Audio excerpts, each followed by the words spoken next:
Hey everybody, Mary Fran Bontempo here. And before we get started with today's show, I just wanted to let you know that my new book, From Broken to Brilliant, How to Live a Brilliantly Resilient Life, is available on Amazon. Super excited about this book, which provides a roadmap of how to live a brilliantly resilient life. You'll get advice not only from me, but from so many dozens of our podcast guests who were kind enough to share their tips on how to reset, rise, and reveal your own brilliance. So head on over to Amazon, get a copy of the book From Broken to Brilliant, and now let's get on with the show. Welcome to the Brilliantly Resilient podcast. What's your train wreck? Everyone has one. The question is, are you just visiting or are you going to live there? I'm Mary Fran Bontempo. Join me and let's learn how to come through those train wrecks, not broken, but brilliant.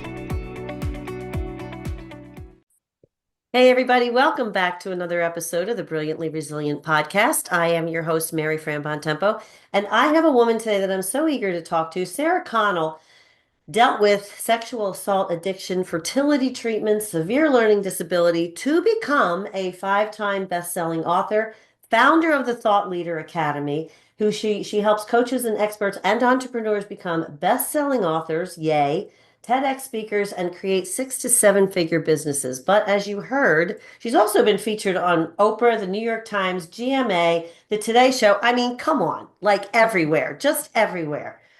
But it didn't just happen overnight, and it took you a while to get there. And you said something about a book that saved your life 17 years ago. So Sara Connell, thank you so much for being with me today. Thanks so much for having me, Mary Fran. So happy to be with you all. So your story is clearly one of resilience after that litany of things that I read off that you had to deal with. So why don't we dive into your story, and Yeah, then we'll get to your, the Oprah stuff and all that other, all the good things. all the things. Isn't it cool? I mean, thank you so much for the work you're doing, Mary Fran, and all of you listening, because, we can hear and often do about people, those accolades, the achievements, they climbed Everest, they made $1 billion, whatever. But what I love about what you're doing here and in this community is you're talking about the challenges we had, right? And I'm a really big fan of not forgetting about those, meaning like the idea that we didn't become who we became in spite of the traumas. Mm. I like the idea that we became who we became thanks to those I those love that. adversities. And that's something that I've absorbed as well. I mean, you probably don't know this about me, but my son is in recovery from heroin addiction and suffered for Mm, many, many years. He's mm. doing great, 13 years sober. But I wouldn't be doing this if it weren't for that. Right. So exactly to your point, and I appreciate your perspective on that too. So it's exciting because, right, we can those things are so hard. They're real, right? And sometimes we feel like our whole life is defined by, you read kind of my list of the adversity and the challenges, and then the list of the really fun, cool things, that get to happen for us. So I love that that's where we're starting. And yeah, so I just to talk about this book that saved my life and why I write books and help other people write books is because I took a job out of college, which was at an advertising agency. It was really exciting, whatever. And I got in there and it was right at the height of the Me Too era. So not that that ever was really an era, because it's just a public unveiling of what had been going on, still going Mhm. on in many ways. But it was definitely like an institutionalized at this Fortune 1000 company. If anyone's seen the movie Bombshell, you'll get the idea. And it was really toxic and really traumatic. And the way that I dealt with that environment as a young woman supporting myself, I didn't have anywhere else to turn. It was like, this is what I have to do to, eat and have shelter. And that's what I felt. That was the story that I had going. Like, I have to do this because I need a paycheck. And the way that I dealt with it was I spiraled into a really serious mental and physical health. I developed a food addiction. I felt like the job was killing me. And I was in an airport bookstore flying back from a business trip, just dreading, that I'm sure everyone knows this. If you're ever in a relationship or a job, you're like, oh, don't make me go back, and I was getting on the plane and there was an airport bookstore. And I'd always been a big reader. I'd always wanted to write books. I thought I wasn't good enough to write books. I love reading other people's books. And I found this book randomly by this person I'd never heard of, Margaret Bullitt Jonas. It was a book called Holy Hunger. And I grabbed the book and got on the plane and I read the whole thing in one night, through the plane ride. And by the time I finished reading, I said, that's it. I'm leaving this job, even if I'm on the street, even if I am going to go get help for, this addiction that I'm in, and I am going to write. And even if I completely fail, and even if I'm, on the street, like I'm not going to keep doing this. And that's because one woman was courageous enough to share her story. She's not famous. It wasn't Brene Brown or Elizabeth Gilbert. It was this one woman who talked about her own trauma, her own eating disorder, and how she got out. And I credit that book as saving my life. So this brings up something that is so near and dear to me, and that is the power of story. The power of our stories. And exactly to your point, you know, not everyone is Brene Brown, not everyone is J.K. Rowling who's going to, Right. write that. But that doesn't mean that our stories are not valid. It doesn't mean that they're not important. And it doesn't mean that they can't teach lessons and be helpful to other people. And I think the biggest lesson that I learned for it, and I think about it, and I think you'll agree, is that it builds community when you share your story. Yes. So was that part of the impetus too, to say like, you know what, there's power in this. Again, this woman Yeah. recognizing this woman's not famous, but wow, her Yeah. words touched me. Yeah, I realized in that moment that a book, a talk, sharing our story has the power to change the trajectory of someone's life and even save someone's life. And so I made a vow. I made a vow at that moment and I said, I'm going to pay this gift forward for the rest of my life. I'm going to write the books that I feel are in me, and I am going to when that worked, and it did not happen overnight, but when that took me to that first book, Oprah and the New York Times, and all these things that were my fantasies of being a writer, and got to actually happen, I said, I am going to make sure that every one that I could possibly help who has that same calling. Because we all know, all of you listening know, if you have a book in you, if you're meant to be on a stage or host a podcast, or you already know that's your destiny. But we tell ourselves, well, I'm not a celebrity. Who am I? We get imposter syndrome. We get afraid of it. We get all the things. I have had it all. I've experienced it all. I'm on my seventh book. I've Hand experienced it raised all. Yep. right here with Right here, you. right? And so I said that is what I'm going to devote my life to. And it has been the most incredible, wonderful gift and privilege of a lifetime to be able to make sure that those of you listening that have that thing inside you that you're meant to share. Elizabeth Gilbert calls it the big magic, right? When you have that you're in the airport bookstore on the day that someone is circling the drain. That's my life's work. So again, the power of the story, the power of words, but to me, it's the power of the everyday story. It's the everyday story that we don't think is important enough to tell. Right. So how do you guide people from, Right. that feeling of, well, nobody wants to hear this? Hmm. Yeah. Because a million people have probably had it, and who am I to complain and whatever else. How do Right. you guide them to being the person who goes, yeah, we need to talk about this? Right. So I think that there's such an act of courage, right? This is about courage, and you have a show about resilience, right? This is a community of people like, and the good news is your traumas have prepared you all for that courage, right? And so the hero, or I like saying the shero's journey, is actually, the shero is called to the quest. That's all of you listening. You've been called to the quest of your life. And then Hmm. the shero faces challenges. Well, those are the really hard. You listed off mine: addiction, sexual assault, fertility, which was directly related, I believe, to the sexual assaults as a child. I mean, this is not, paging Dr. Freud. These traumas like live in our bodies and have effects and all of that, right? And so you all have it in you, those of you in this community and listening, you have it in you to have the courage, and it's an act of self permission. See, Hmm. I thought someone out there an authority needed to tell me I was good enough to write the book. And so I gave my power away. And I gave my power away to do the thing that I already felt inside me, but I had that, well, who am I? Who am I to write? I was an English major, read the great literature. I look at my, you see books and books and books. I mean, it's books for Totally. miles in here, right? And I love them. They're my friend. I call them my friends, and they're all, I love them. And and so the first step is actually giving ourselves the permission. We give ourselves the your story matters. And the way we know it matters is that, Brene Brown said the four most important words in any language are you are not alone. Mm, I love that.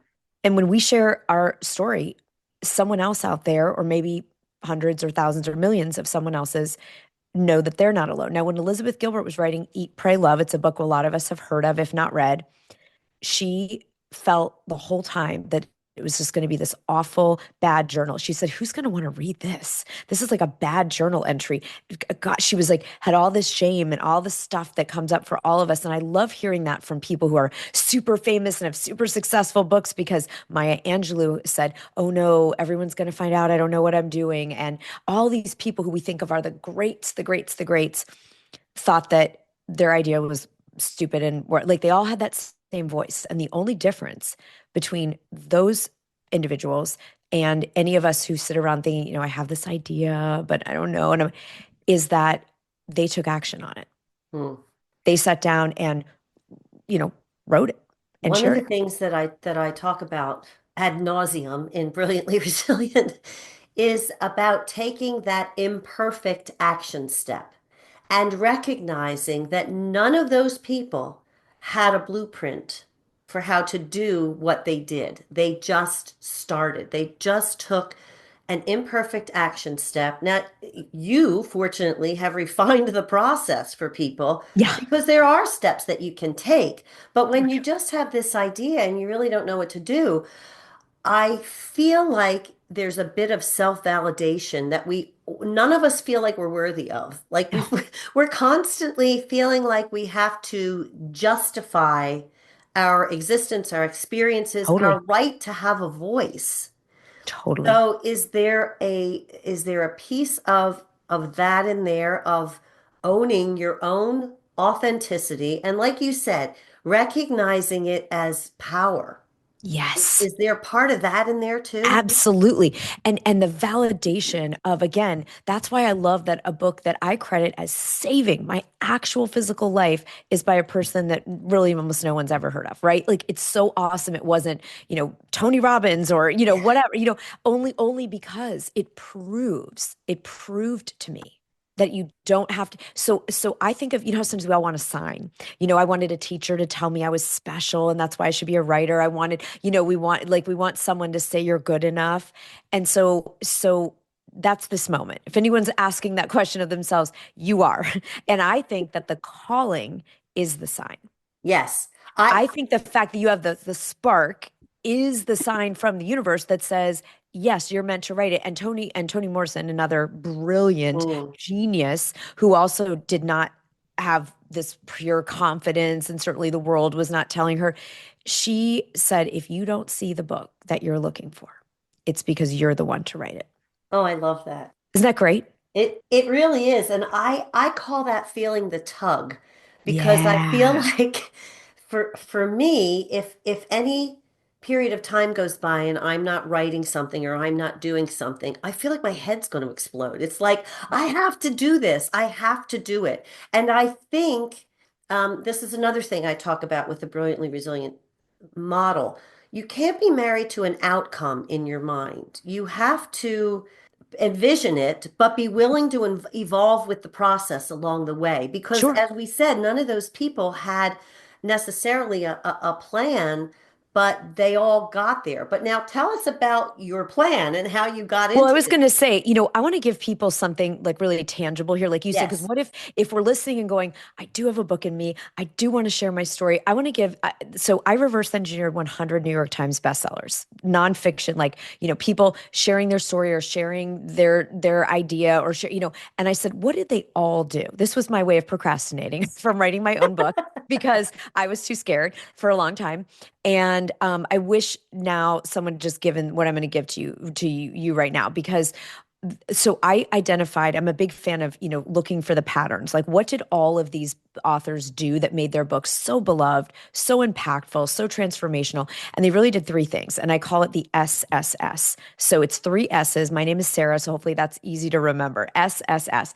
And I'm just going to it'll take 2 seconds. I'm going to just share it with everyone now because if you do this in a book or a talk or a video or a social post, if you do these three things, you will make an impact. You will create something highly valuable and transformational for people. And then that can start to dissolve some of I call the gremlins, right? Those fears and the who do I think it you just it's because if you think, oh, I have a book, but then what do you do with that? You've got a blank screen just blinking at you. Oh, What are you that supposed to do with the cursor, we're the taking blank that away. cursor. We're taking I'm a with all of our authors and thought leader academies that we're taking away the blank page. I have so many fun tricks and tips for that. But here's the SSS. So the first thing you do, again, this can be like done in a micro little video all the way to a 200-page book. The first S is your story. So this is your origin story where you're like a superhero. Batman, his parents were killed behind the movie theater and he grows up to fight crime in Gotham City. Like every single one of us has an origin story for our superhero that we've become. And the reader or the listener needs to know that. That's the oh, you've been where I've been. You Mm, know what I have felt. That's the you are not alone, and also that I can trust you, to take the rest of the journey because you know something, that I want to know, right? So that's what you establish in the first S, that origin story, right? Then in the second S, I call it the situation.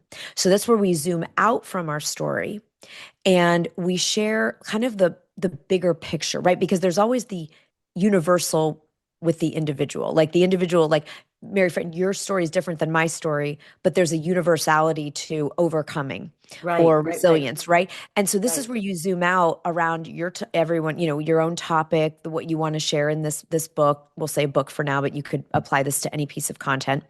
And that's where you sort of say, like, here's what's going on in the world around this. So let's say you have, your son had this experience with drug addiction, right?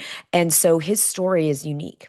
And so he'd share that. But then it zooms out to, yeah, let's talk about the state of addiction in our world right now. And he'd give some statistics.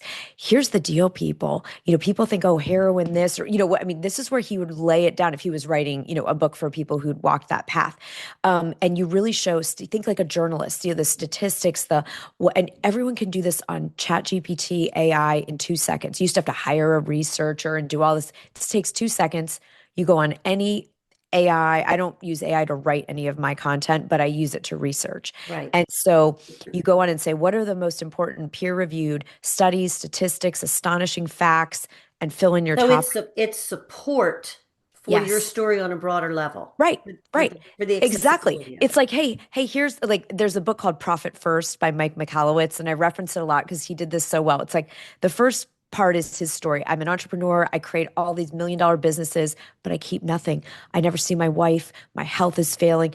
And he tells his personal story of never bringing anything home from his entrepreneurship, no profitability. Then he zooms out in the second S and he says, hey, by the way, I'm not some pathetic loser. A lot of entrepreneurs aren't profitable.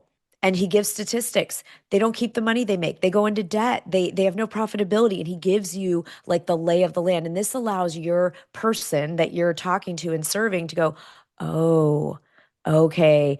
We're They on the kind of same come out playing of field. denial. Yeah. And Yeah, they we're on the also same feel playing field. validated. It's like, oh, it's not just me.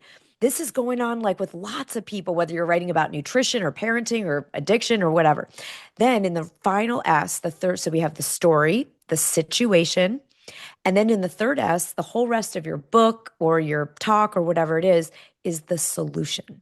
Mm, And then you're giving your your way out. If it's a memoir about your story, it's like, what did you do to rise after all of these, what did you do to find your way out?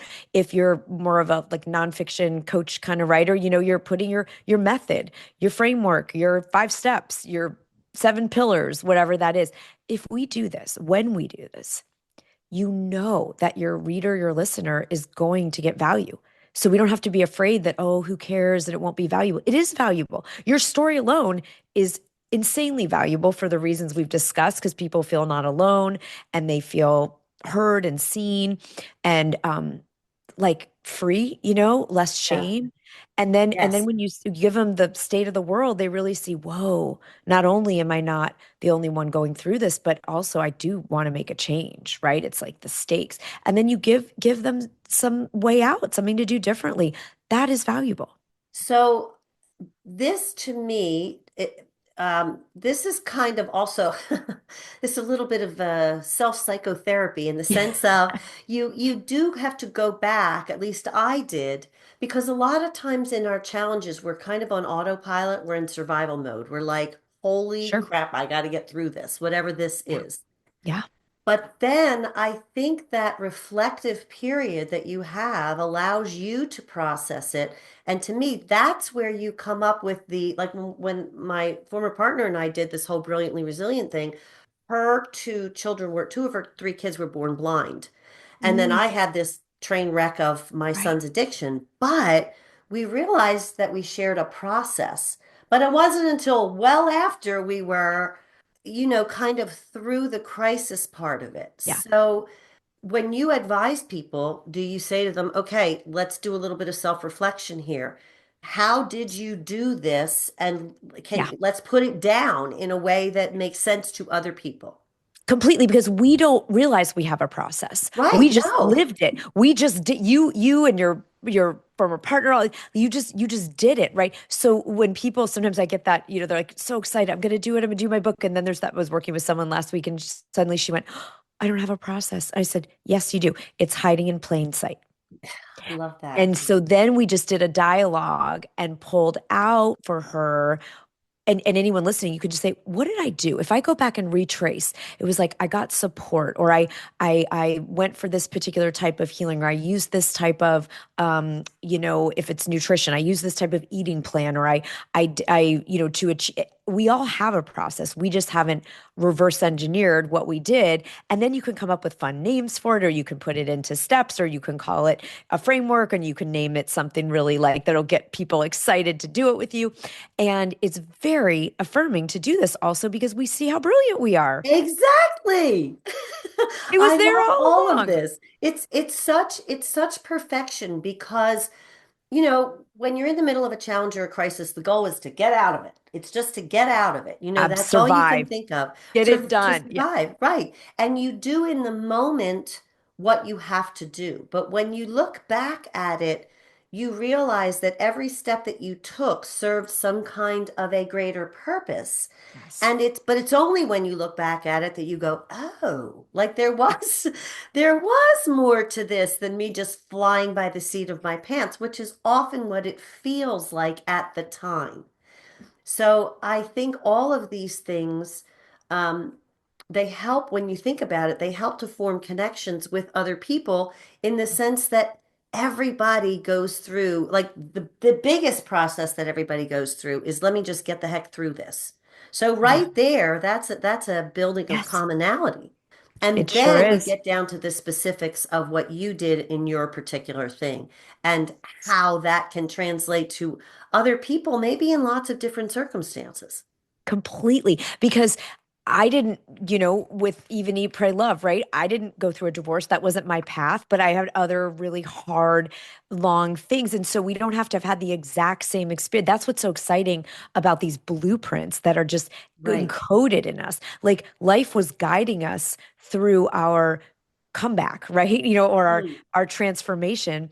And we can't see it at the time because you're in it. You're living it. You're just trying to, oh my God, any of us that have anybody listening to this, you just like you said, you just want to get through it, but you're really in survival mode for so much of that. But then you see all of these like gems or and the synchronicities that we couldn't Yes. the grace that was bestowed, the person you found who was able to help or guide or something, right? And then we talked about this hero's journey, Shiro's journey. Well, what's so cool is the last step of that is that the Shiro shares what she's learned with the tribe, right? Oh, With the I love community. it. You're saying So, so many words that are just making right? my brain go, wait. It's so exciting. And so that's what your book becomes. That's what your talk becomes. It's you completing the Shira's journey of sharing what you learned. This is the human experience. We get to help each other and say, maybe I could fast track this for you, even me trying to, I used to take it took me 20 years to even give myself permission to write. And then when I started writing, it took years to write a book because I didn't have a framework. When I used the SSS, and no one can see, it's not like you're a reader, it doesn't feel formulaic Right, because right, right. there's so much richness to all these. It just gives you, I can write, and we have our clients write books in 6 to 12 weeks because you've got a framework and you pull this out and you do this pre-work like you're talking about. What is this inquiry I go through and some reverse engineering, and then you can, I mean, it's, I used to, oh, I would see people write a book every year and I think, how are they doing this? And now it's like, oh, now I know how they do it, right? And we've replicated that with hundreds of other people so that it's not just works for one, right? It's a system, and it will always produce something meaningful and something transformational for the recipient. So you write the book and you put it out there, and then you sit back and worry because that's what I do. Right? Oh God, So is how anyone do you, coming to this party? Is yeah. anyone gonna Is come? I anybody put it going to out there. show up? Is anybody going to Right. care? Every time I get a really nice review, I'm like, oh, thank God. And you just Right? kind of, you just kind of do that Yeah. big exhale thing. So, how can you then, so you put your story out there, how do you encourage people? Because that is the most vulnerable thing Oh, in the world, to put your right? story out there. Oh my It is, God. it's so unnerving. And not because even you want to sell books and maybe you're not going to sell books, but because it's your story. Totally. That's what we talked about. This is an act of courage. Thought Yeah. leadership is an act of courage. Sharing our story is an act of courage. It's the vulnerability of I've poured my soul and my guts and my, everything, but I'm not a fan. So there's research that shows that anxiety shuts down creativity, but also the opposite is true. Martha Beck has some great writing on this, that creativity, doing something, action, the act of making and doing actually shuts down anxiety. Mm. And so what I'm a big fan of is we actually stay in action. Writing the book is the first part, and then it's about really leading a movement with your book. And so when we stay in that energy and that action, then it's not just I'm going to sit back and hope someone finds it. We are going to show up and we're going to share about that book, and we're going to talk about the book on social media, and we're going to go and speak on podcasts or other events and things to share the story of the book. And we're going to make sure that book gets, because if we just want to write a story for ourselves, that's wonderful. It's a journal, and you did do it. My God, I've journaled. I do morning pages every day. I will always do that. But if you want to do something that's there for your Shiro's journey, right? If this is something part of your legacy that you're leaving to the world, then we don't kind of sit back and hope people find it. They won't find it. Not enough Right, of them will, right? right, No, right. that would never happen. It's not if you build it, they will. If you write it, they will come. Unfortunately, I wish that was true. Field of Dreams, come on Yeah, back. oh gosh, But yeah. Uh-huh. That's but not going that's to not the happen, truth. folks.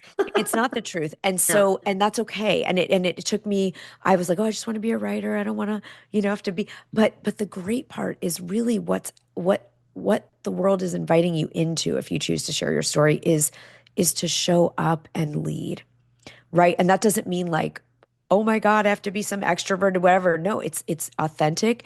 It's in the ways that you like, but you will want to share that because otherwise it's like, you put a bushel over that light.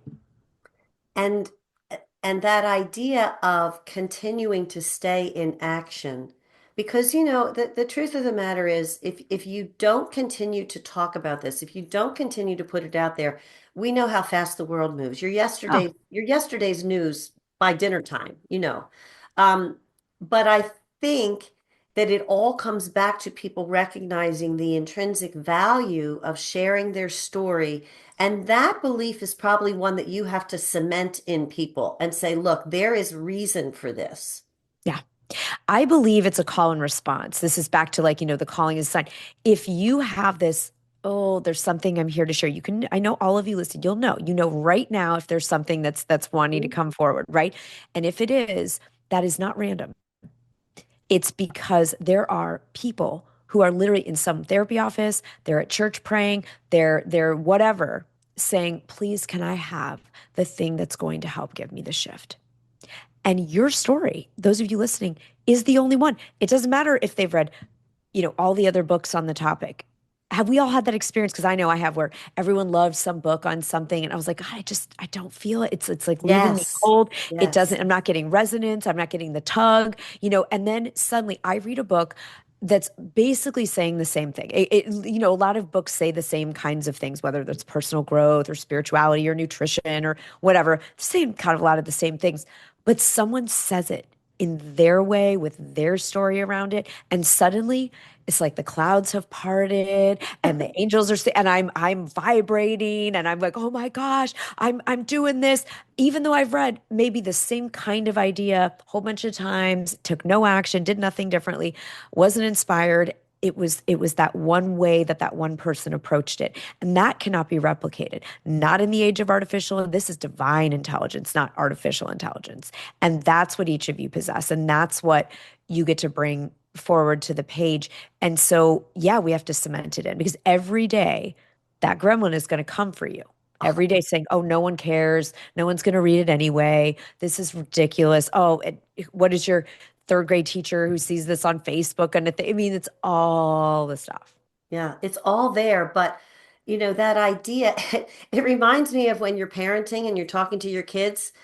In fact, I had this experience with my son. And you say all the right things, you raise your kids, you hope they do the right thing. Well, that didn't happen in my case. So we went, when he was in rehab one time, we went up for a visit with the therapist and everything. And he's telling me how the therapist said, blah, blah, blah, everything that I had said to him 8 million times. But he heard it from this guy. Yeah. He heard it from that person.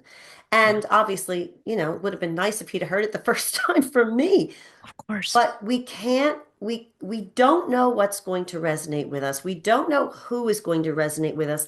And that's a very personal thing.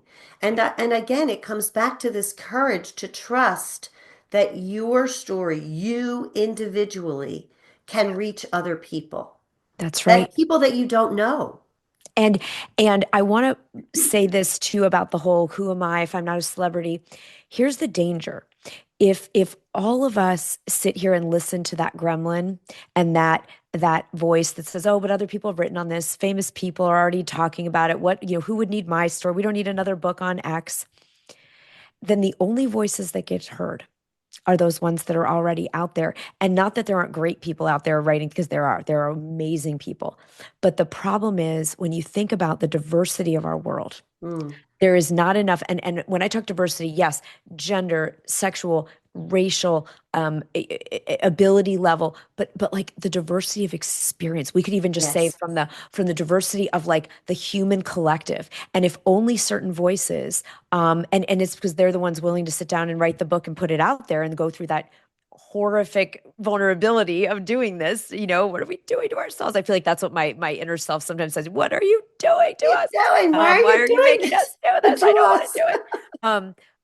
But then the danger is, right? Then you're everyone listening is going to be that resonance point, like that therapist was for your son, right? And you're just like, it makes you crazy because you've said it. You've said the exact same thing. Didn't go in. Suddenly, this person at this moment in this way, it lands. And that's what I just am on such a mission to make sure that we have enough of those notes landing, because otherwise someone doesn't get their miracle. Like he's 13 years I mean, anyone who's walked the addiction path knows that's a That's a big big thing. deal. Yeah. Yeah. Big deal. Yeah. Big deal. But what I also love about your desire to help people get their stories out is I've been able to, and you have too, I know, resonate with people whose stories, as you said before, aren't my story, Yeah. but the things that they hear in my story resonate with them. The feelings, the isolation, the shame, Yeah. the feeling of powerlessness. Mm. Those things are not incident specific. Yeah. Those things transcend the particulars of your story. And that is the thing that I think people need to know. And it sounds like you encourage them to understand. Absolutely. Your message transcends that story. So here's my next question. How do you get somebody to be brave enough to take a TEDx stage? Yeah. Well, it's the same process, right? Because all the same gremlins. Who are you to be on TEDx? Who are you this? What's the mission of TED? Ideas worth spreading. Yes. So if you have an idea worth spreading, right? You're going to visualize yourself on that red circle carpet and and you again, if you have the calling, it's the affirmation that you're worthy and capable. So That's you it. have you have, and this is really wonderful for people who really do feel this story that they have a story. It's very hard to know where to start. I love the fact that you have a basic blueprint. And I like that it's basic in the sense of here's the first three steps that you take, Right. those three S's. Yeah. Because this whole process, yeah, sure, it can be overwhelming, but when you recognize that it's about sharing your story and providing solutions for people, it Right. really does make it easier to just get it out there, get it Yeah. down on your computer screen or whatever. Yeah. And then do you work with people to help them see the greater applications of it Of course, right? Because the book is just, I think of it as the flag in the ground. right. That's what opens the door because people choose speakers to come be, people choose authors. So people choose those who have a book 80% more of the time than people that don't have a book that are, experts. So if you want to be on the podcast or be on the stage or do TEDx or something, the book is going to open doors, right? It's the door opener. It's the flag in the ground. And it is a device of huge impact and transformation and legacy. But then it's like, well, that's what I mean about leading a movement. Really, what we're here, Yes. it's like, what's the bigger picture? What kind of speaking does that include? What kind of social media influence does that include in our world right now? That's such a big piece and other things. And then, we really believe in creating financial abundance with those things, right? We call it like monetizing the mission. And that's so important because it is a big investment of time.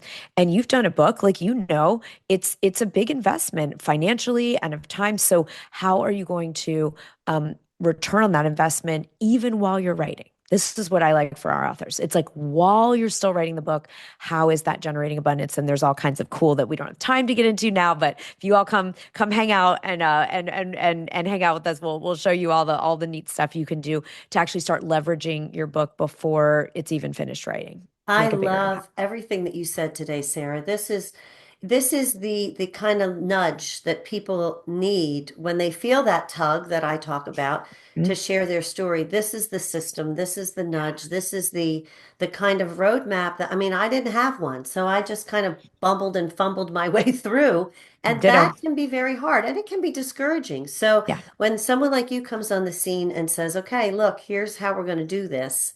Yeah. That is huge because we all, you need help to get across the finish line. Just you need a team. You need a team. Always, always. And I mean, it takes a village. People say it takes a village to raise a child. Well, it takes a village to, birth a book and birth a movement. In my experience, it did. And I dreamed and fantasized for years and years and years and years. And it wasn't until I had support and had someone give me the roadmap and a community to be able to actually do something with that. So I wish that for everyone, whatever that looks like for each of you to, give yourself, don't wait any longer because I love that quote kind of, if not me, who, if not Hmm. now, when. I love that. Oh, Sarah, that was the gem I was just going to ask you for as you're leaving us. Now I want you to tell everybody where they can find you and everybody who Yes. has that tug, please look Sarah up. Absolutely. You can all DM me anytime. I love hearing, book ideas or, if you're like, oh, but I'm so scared, just please, myself, our team, just like we are so in it. We're so in this doing the work with you. So on Instagram, I'm at Connell. So at Sara Connell, and I don't have an H on Sarah, so I always spell it. And then our YouTube channel, we have a lot of cool stuff like, trainings and different things. It's all free. It's at Thought Leader Media. So people can just enjoy coming on there. We have a great community forming there, and you can watch stuff and get inspired, hopefully, and get like your motivation back if you need it. So we do a lot of brain science based stuff around the confidence and the identity, to keep going, and then the actual how to. Well, I love, as I said, everything that you said today. Everybody who has talked to me about writing books, you know who you are. Please look up Sara Connell and take advantage of this wealth of information and take advantage of somebody who knows how to get you through each of those steps to get you across that goal line. Sara, thanks so much for joining me today. This has been a wonderful conversation, full of good tips, full of ideas about how you can get your resilience to push you through this and get your story out there. And if you need a little bit more in the resilience area, head on over to brilliantlyresilient.net. Sign up for our Brilliance Bits. Sara will be one of those when this episode airs, and we will see you the next time on the Brilliantly Resilient podcast. Bye, everybody. Thanks for tuning in to the Brilliantly Resilient podcast. Join our Facebook group and follow us on YouTube to be inspired with tools to reset, rise, and reveal your brilliance.